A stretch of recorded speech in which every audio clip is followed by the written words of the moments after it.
welcome to Clash of the Dice. I'm James and this is Warhammer 40,000 9th edition, and this is another 500 point combat patrol solo play game where I'll be playing both sides. And in this game we've got Chaos Knights going up against Craftworld Eldar. Starting with the Chaos Knights, we've got 3 War Dogs. 2 of them are armed with War Dog autocannons, the other one is armed with a thermal spear and the Reaper chain cleaver, and all 3 have got heavy stubbers. Now what you do with Chaos Knights and also Imperial Knights, you put them into a super heavy detachment, and ordinarily that will cost you 3 command points or 6 command points if any of them have got the Titanic keyword. War Dogs don't have the Titanic keyword, and as it's combat patrol, I start with 3 command points, that costs me 3 command points, so all my command points gone. However, what you then do with Imperial Knights or Chaos Knights is you nominate one model from the detachment. In my case it's this one, the one with the thermal spear and the chain cleaver, and that model gains the character keyword and becomes your warlord. And you then get 3 command points back, or 6 command points if it's got the Titanic keyword. So I'm back up to 3 command points. So while we're on the subject of warlords, the warlord trait I've taken for him is Knight Diabolus. That's +1 to the attacks characteristic, and he's also got a relic which is the Veil of Medringard. So a model with this relic has got a 4-up invulnerable save against attacks made with ranged weapons. Now that's specific to Iconoclast, so these are an Iconoclast household. Specifically they are House Chimera, so you've got 2 households to choose from. Or 2 types of households to choose from, Infernal or Iconoclast. I've gone for Iconoclast. The benefits of being an Iconoclast, so your Iconoclast household ambition: if a model with the ambition made a charge, was charged, or performed a heroic intervention, you add 1 to their attacks characteristic until the end of the turn, and also you increase the armor penetration characteristic of melee weapons by 1 until the end of the turn. In addition, when an enemy unit fails a morale test while they're within 12 inches of any models with this ambition, 1 additional model flees that unit. And then everybody likes giving knights names, so the one that's the warlord is called the Snarling Flame, and the 2 with the autocannons, this one with the skulls hanging down like earrings, is called the Fury of Vengeance, and the other one is called the Torrent of Despair. So those are the Chaos Knights, and I should add, these are my newest army. I have never used them. I do have a couple of the big ones and also another War Dog, but I've never used my Chaos Knights yet. This is, yeah, their maiden battle, as it were. Moving on to the Craftworld Eldar. I actually put these together for my dear lady wife, and I wanted an army that was going to be easy for me to paint, and she likes purple, so I painted them purple. Except the Dire Avengers, they're obviously blue, because to me Dire Avengers should be blue. I'm not entirely sure if I like the shade, it might be a bit too dark, but that's beside the point. So this is Craftworld Nicola, because my wife's name is Nicola, and they use the Craftworld Ulthway tactics, and you can see they've actually got the Craftworld Ulthway symbol on them. So yeah, that is a 6-up ignore wounds. They are being led by a Warlock Skyrunner, this dude, who is armed with a Singing Spear, and his psychic powers are Conceal Reveal, and his Warlord trait is Seer of the Shifting Vector. So once per battle you can re-roll a single hit roll, wound roll, save roll, psychic test, or deny the witch test made for your Warlord. And his relic is the Ghost Helm of Alishazir, and the wearer adds 1 to any psychic test when attempting to manifest Smite. Now of course he is a Warlock, so his Smite is a bit nerfed, so yeah, the closest enemy unit within 9 inches suffers 1 mortal wound, regardless of the outcome of the roll, because he's a Warlock, but hey ho. Accompanying him are 3 Wind Riders, all armed with twin shuriken catapults. Onto the Dire Avengers, the Exarch is simply equipped with an extra Avenger shuriken catapult. And then finally the Wraith Guard. We've got 5 Wraith Guard armed with D-Scythes, and in this army some of the models have been used before, some of them haven't. The Warlock Skyrunner never been used before, The Dire Avengers, never been used before. The Wind Riders, yeah, they've been used. So fragile. However, the auto-hitting ghost suits of doom have definitely been used before and are very scary. Yeah, D3 auto hits at strength 10, minus 4 AP, 1 damage. So yeah, those are the armies. Let's go and take a look at the mission. Our game today takes place on an ancient Eldar maiden world that has fallen into ruin and been ravaged by the sands of time. The knights of House Chimera have come here to pillage the planet, and so the Eldar of Craftworld Nikiola have come in to drive them from the sacred place. Right, so for this one I actually drew the open war cards at random and came up with, the first one didn't really work because it was the one where there's a single objective in the centre and it has to be picked up by infantry, which is no good for knights. So I had to redraw that one and came up with standoff. If I can get the camera to focus. But yeah, essentially you've got an objective in the middle and then you put one objective in each deployment zone. And at the end of the turn, is it turn or round? At the end of each battle round, each player scores 1 victory point if they control the objective marker in their own deployment zone, 2 if they control the one in the centre, and 3 if they control the one in their opponent's deployment zone.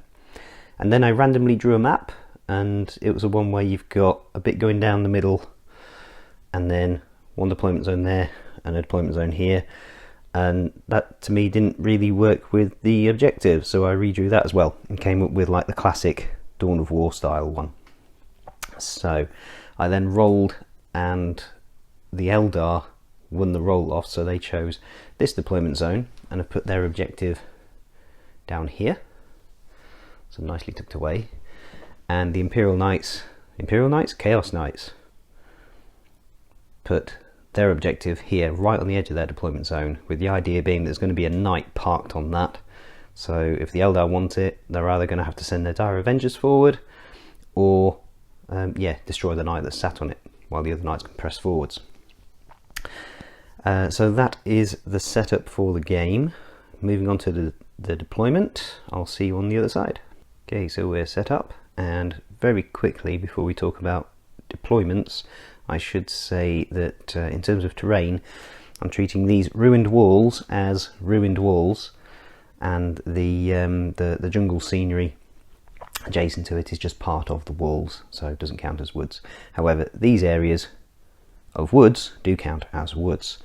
So ruined walls, woods, and that's about it. So on to deployment. The Wraith Guard have deployed in these woods. The jet bikes are behind, and the Dire Avengers are behind this ruined wall on top of their objective. For the knights, we've got one of the knights with the autocannons sat on their objective, the warlord ready to charge forwards, and the other one on the other flank ready to race down the flank. So that is deployments. I should also say that this is a 3 foot by 4 foot table, so 3 foot deep, 4 foot wide, half of a 6 by 4. Obviously with Combat Patrol your minimum table size is 30 by 44, I think, so slightly bigger than minimum size. But moving on to the roll off for the first turn, or to see who decides if they want to get first turn. That's a 6 and a 5, so 6 to the Chaos Knights, 5 to the Eldar, in case that wasn't obvious from the colour of the dice. So I think the Chaos Knights, I think they want to go first. Try and get on that objective, because if they can get on that centre objective, the Eldar might have a bit of a job pushing them off. Although of course the Knights don't have any objectives secured, whereas the Eldar do with the Dire Avengers. But anyway, moving into Chaos Knights turn 1. The end of the Chaos Knights movement phase, the Warlord has moved forwards onto the central objective. This knight has moved forwards in front of their home objective, and the other war dog has moved down the flank. Now there's no psychic phase, so we're going to go into the shooting phase, and both the Warlord and this War Dog with the autocannons are going to fire in at the Wraith Guard who are sheltering in the trees. So the Wraith Guard will be -1 to hit because they're in dense cover, and they'll also get +1 to their armor save. And I'm debating whether or not the this War Dog with the autocannons wants to use a 2 command point stratagem called Trail of Destruction, which means they can reroll the hit roll. I think it might be sensible. We want to try and get rid of some of those Wraith Guard, but equally they're still going to get a 3-up save for being in cover. I'll get back to you. Okay, hindsight is a wonderful thing, but it's not as good as foresight. So I did indeed spend the 2 command points on Trail of Destruction for this night, and it fired 6 shots in, and every single one hit first time without needing to do any rerolls. There were 4s, 5s and 6s, all 6 of them. Only 1 of them wounded. No, tell a lie, 3 of them wounded, and all bar 2 were saved. By that I mean all bar 1 were saved. And then the Eldar spent a command point to reroll the last one, and all of them saved then, which is just as well, because they did flat 3 damage, and that each failed save would have been a dead Wraith Guard. Yeah, then however this thing fired in. It's an assault D3 shot weapon, and it got 3 shots. Every single one missed. I should have put the 2 command point stratagem on this guy instead of this guy, but like I say, hindsight's a wonderful thing, but it's not as good as foresight. So that will be the end of the turn because nothing's in charge range. So then moving into Craftworld Eldar turn 1. It's the end of the Eldar movement phase. The Wraith Guard advanced and got a 3, which puts them up to this wall, which is where I wanted them to be fair. And the Warlock Skyrunner has zipped over to be with them. However, for all that I said these things are scary, they've only got 8-inch range, which means that that knight is out of range to shoot at it, on this turn at least. The Dire Avengers also advanced and got a 6, which again got them to where I wanted them to be, which is behind this ruined wall here. So they've got cover, and yeah, I can't remember what I said about the bushes, but essentially they are part of the ruined walls, which puts them at over 3 inches in height. So I am going to say units behind them get are -1 to hit, and also obviously +1 to their save for being in cover. These jet bikes, the Wind Riders, moved over here just to make sure we are on this objective at the end of the turn. So we're going to move into the shooting phase, and the Dire Avengers are going to put all of their shots into the enemy Warlord. Psychic phase, I should say, there's not a lot of point in doing because these guys are in cover, so there's no point in casting Conceal, and these guys are not in cover, so there's no point in casting Reveal, and they're out of smite range as well. So yeah, I'll get back to you after the shooting phase. That was 22 shots hitting on 3s because they are assault weapons, so they can still advance, and they are Eldar, so the vast majority of them can advance and still shoot their assault weapons without penalty. And short version, they got 3 wounds through. And I didn't rotate Iron Shields because this thing's already got a 4-up invulnerable save against ranged attacks, but nevertheless all of the saves were 1s and 2s. So yeah, so far this guy's not doing very good on the hitting front or on the saving front. So 3 wounds stripped off. That will be the end of the Eldar turn because nobody is in charge range. Well, those that are advanced, so they can't charge. So at the end of the battle round, the Imperial Knights have got 3 points for being on the centre objective and their home objective, and the Eldar get 1 point for being on their home objective. So moving into turn 2.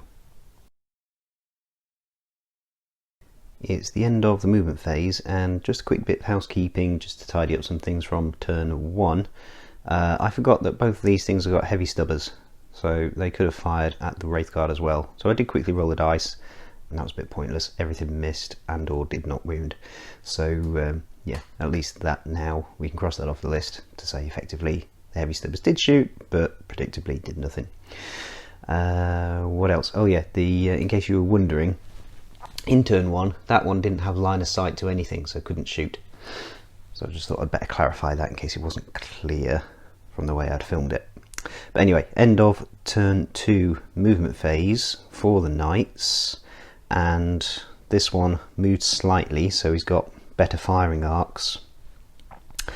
The warlord has moved slightly again, so he's still on this objective, and the temptation is to charge these dire avengers, because when all said and done, he is a choppy one rather than a shooty one, and he has got an extra attack for his warlord trait.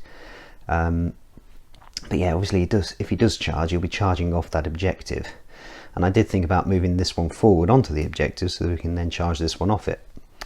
But then obviously if things do not go according to plan, we'll be 1 point short.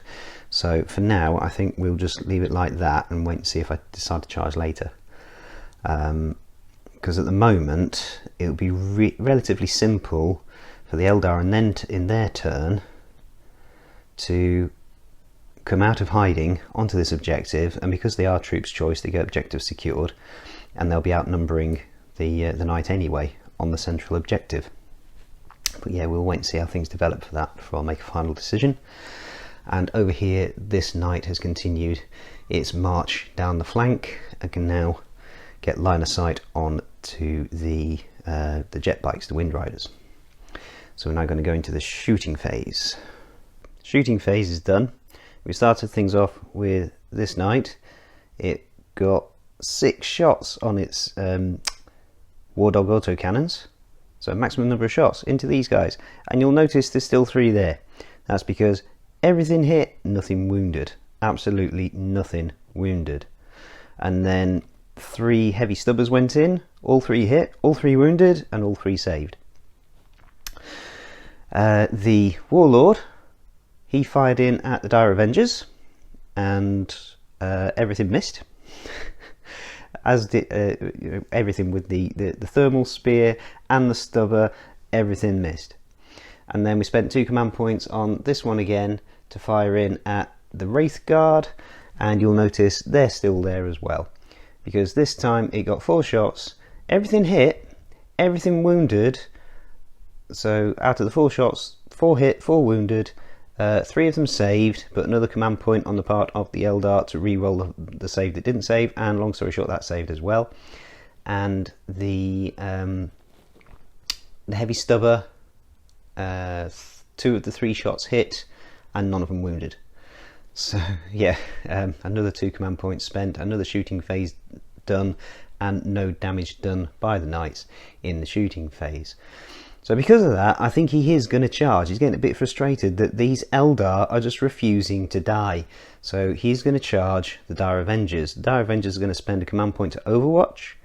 Now, because they're in a defensible terrain piece, they can Overwatch on 5s, but they Overwatch on 5s anyway. So the Warlord charged in, took no damage to Overwatch, even though there were 4 hits, courtesy of hitting on 5s. And 2 wounded, but everything saved, and he obviously successfully charged. Only just though, he rolled a 4 for his charge roll. And over here, this knight tried to charge the Wind Riders, needed a 9, got a 7. So yeah, we'll go on to the fight phase. This thing gets 4 attacks base, gets an extra 1 for its Warlord trait, gets an extra 1 because it's Iconoclast and it charged, so that's 6 attacks. Using the sweeping profile on the Chain Reaper, that gets doubled to 12 attacks, hitting on 3s. 4 hit, all 4 wounded, and it's AP -2 going up to AP -3, so we took the saves on the Dire Avenger Exarch, who gets a 4-up invulnerable save. He died, none of the others did. Yeah. Fight back time. So yeah, you can see the Chaos Knight is still on 9 wounds left. Yeah, Dire Avengers, 1 attack each, strength 3, did no damage up against toughness 7. So yeah, at the end of the turn, I did the leadership check already, but there was no need to. They are leadership 8, they lost 1 model. Right, so that's the end of Chaos Knights turn 2, going into Eldar turn 2.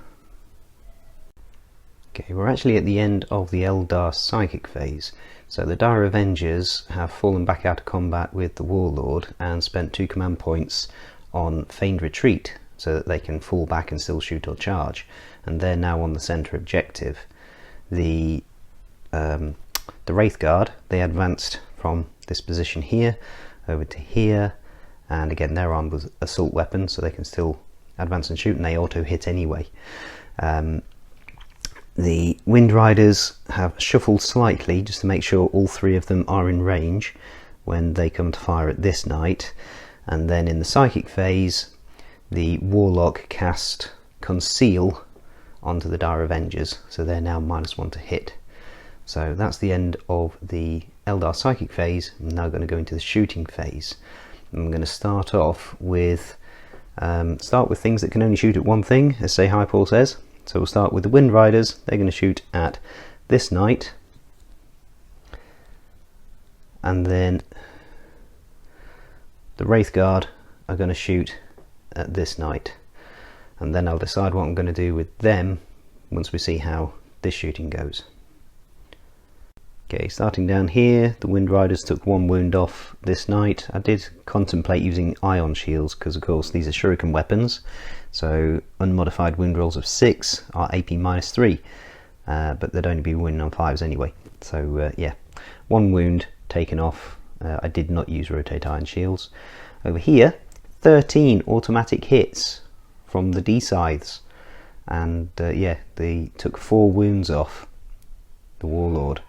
So now I think we may as well concentrate the firepower from the Dire Avengers into this knight and see if we can't at least take it down to its last bracket. Yeah, see how much more damage we can do to it. So the Dire Avengers are now going to fire in on the Knight Warlord. And after that, the Dire Avengers did manage to get another 2 wounds off the Chaos Knight's Warlord, putting it on 3 wounds left. That will be the end of the turn. There's no charges because the Wraith Guard advanced. These guys fell back and then shot, and with that stratagem they can do one or the other. They can't fall back and shoot and fall back and charge. So yeah, one or the other, and they elected to shoot, as you would if you're a Dire Avenger. So there is a possible charge here, but I don't fancy their chances, plus I want to stay on this objective to get the point as the Eldar. So at the end of this battle round, it's the end of turn 2, and there's only 1 dead model. That's the Dire Avengers Exarch. How has that happened?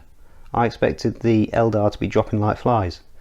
Anyway, the Eldar get 1 point for that objective, 2 points for the centre objective, giving them 3 points, putting them on 4 in total. And the Chaos Knights get 1 point for that objective, putting them on 4 points in total. So going into turn 3, Chaos Knights turn 3. Yeah, let's see how they get on. At the end of Chaos Knight's movement phase, this War Dog is making his intentions extremely clear. He has moved forwards and stopped just outside of engagement range, but that's a very easy charge for him. And then in the centre, the Warlord, again making his intentions clear. He intends to do some death to these Dire Avengers. So as we go into the shooting phase, yeah, the Dire Avengers do still have Conceal on them, so they're going to be -1 to hit even though they're out in the open, but obviously they won't get any cover save. Started the shooting over here, and yeah, no trail of destruction this time. This War Dog fired in, and with a combination of auto cannons and stubbers, killed off 3 of the Dire Avengers. This knight is now hitting on 5s, and because these have got Conceal on them, that's 6s, so didn't get any hits in at all. And over here, we plinked 1 wound off the Wind Riders with a stubber, heavy stubber. The auto cannons did nothing.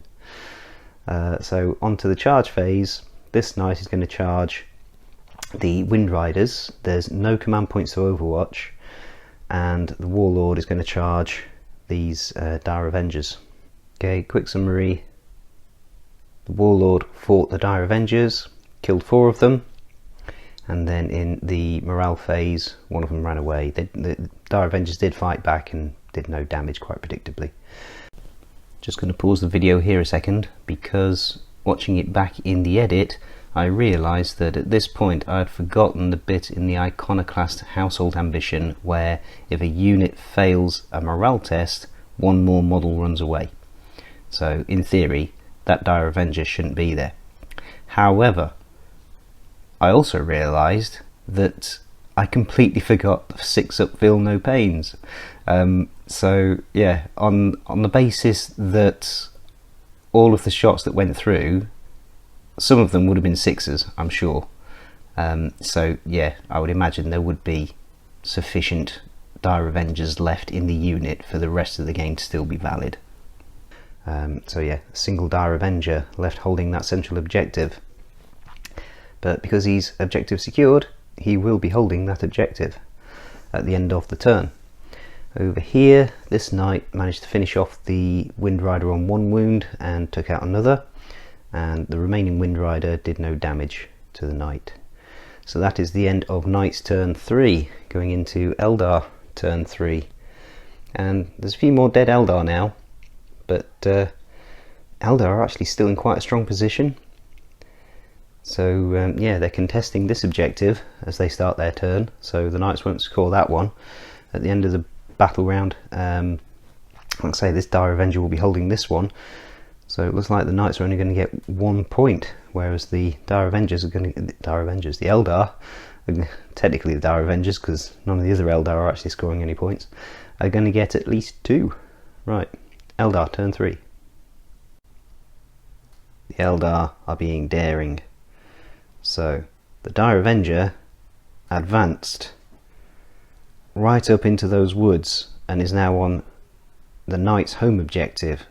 His objective's secured, so he will be holding that objective at the end of the turn, which will be 3 points. The Warlock moved so that he's on, or at least contesting, this objective. So that's again points that the Imperial Knights will not be scoring at the end of the turn. And this Wind Rider just fell back out of combat because he doesn't want to be stomped on by a Chaos Knight. So the idea is, hopefully through a combination of Smite, we can at least take out the enemy Warlord, and hopefully with the Wraith suits, the Wraith Guard, they'll be able to finish it off, because obviously the Smite only does 1 damage. So yeah, at least that way we'll be controlling the centre of the board as the Eldar, but that will still leave 2 pretty healthy Knights, one of which is in the enemy deployment zone. But anyway, one thing at a time. Let's move on to the Psychic phase, and the Warlock will Smite, and then we'll move into the shooting phase. So the Smite got off, did 1 mortal wound, the Shuriken catapults fired, did nothing, the Singing Spear was thrown and missed, but nevertheless the Knight still fell to the firepower from the Wraith Guard. They got 10 auto hits, but it was only just enough, because by the time the wounds got through, only 4 got through to wound. 2 of them were saved, and of course by that point the Knight's down to 2 wounds left. So the Knight player did spend a command point to re-roll 1 of them, and it still failed. So yeah, only exactly enough to finish off the Knight. The Knight did not explode. So yeah, that would be the end of the Eldar turn. There's no charges, and at the end of the Eldar turn they will get 5 points. 2 for the central objective and 3 for this objective, and the Knights will get none because this one is contested and that Knight is not objective secured, whereas the Dire Avenger is. So that's another 5 points for the Eldar, putting them on 9, and the Chaos Knights are still on 4 as we go into turn 4. Okay, so this War Dog has moved forwards off its own objective, but the idea is it's now going to shoot over its shoulder at the Dire Avenger and then charge the Warlock in the charge phase. And then over here this War Dog is repositioned slightly, and again the intention being to shoot at the Wraith Guard and then charge the Wind Rider. So going into the shooting phase, there's only 1 command point for the Chaos Knight, so they can't do the Trail of Destruction stratagem. So we'll see how we get on. Simply because I wanted to make sure that the Eldar were not going to get 3 points at the end of this round, I did put all of the shots from the War Dog into that one remaining Dire Avenger. And I started with the Stubbers, and the Stubbers killed it. So all the auto cannon shots were wasted. Never mind. In the meantime, over here, the auto cannons fired in at the Wraiths, got 4 hits, 4 wounds, 3 saves. And then the last command point from the Eldar was spent to re-roll the one that didn't save. So, and that then did save. So all of the Wraith Guard are still alive. Well, I say alive, if you can technically call Wraith suits alive, but yeah, still fully functional, operational. Yeah, the Stubbers did no damage. So into the charge phase, as previously stated, this War Dog is going to charge this Wind Rider, this War Dog is going to charge the Warlock, and there's no command points for Overwatch. So the Warlock fell to the charging onrush of this War Dog. But over here, the Wind Rider survived. It only took 1 damage, 1 wound from this War Dog. Didn't do anything in return, but yeah. So over here, the Knights are not going to score anything this turn for this objective. They're currently on 2 points for this objective, but that could easily be contested by the Wraith Guard. So with that, I would imagine we'll carry on playing the game, but at this stage I don't think there's any way for the Knights to win. But yeah, we'll carry on playing the game out and see what happens. It's the end of the Eldar movement phase. This Wind Rider fell back out of combat, but still staying within 3 inches of the centre of that objective, so is still contesting it with that War Dog. Over here, the Wraith Guard advanced out of their position, initially rolling a 1, and then spent their 1 remaining command point, and it became a 6. So they are heading down the road in the direction of the Chaos Knight's home objective, but they've currently got 2 models within 3 inches of the centre objective, so are currently controlling that objective over the Chaos Knight, because as big as a Chaos Knight is, even a small one, they only count as 1 model. So yeah, that will be 2 points for the Eldar at the end of the battle round. And yeah, I think we're going to call it there, because there is no way back now for the Chaos Knights. They're already 5 points behind. They won't score any points at all in this battle round. The Eldar will score 2, putting them 7 points ahead. In the next battle round, the most the Chaos Knights can score is 5 points. Assuming everything goes well for them, they hold this objective and this objective, and that's possible, but as I say, they'll still be 2 points behind. So I think we're going to call it there. But yeah, all in all, that was an interesting game. I had no idea how this one was going to go. I did think the Eldar would drop more quickly than they did, especially the Dire Avengers. These guys, these Wraith Guard, they are pretty tough. They are 3 wounds each, toughness 5 with a 3-up save. So, and those D scythes are obscene when they get in range. D3 auto hits, strength 10, -4.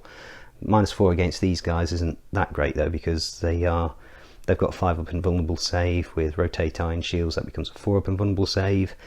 But yeah, nevertheless, I didn't know how this one was going to go, and all in all, I'm relatively pleased with the outcome. I think wasn't particularly rooting for either side. So yeah, that in a scenario like this, where you score the points at the end of the battle round for being on objectives, the advantage is definitely in favour of the one who goes second.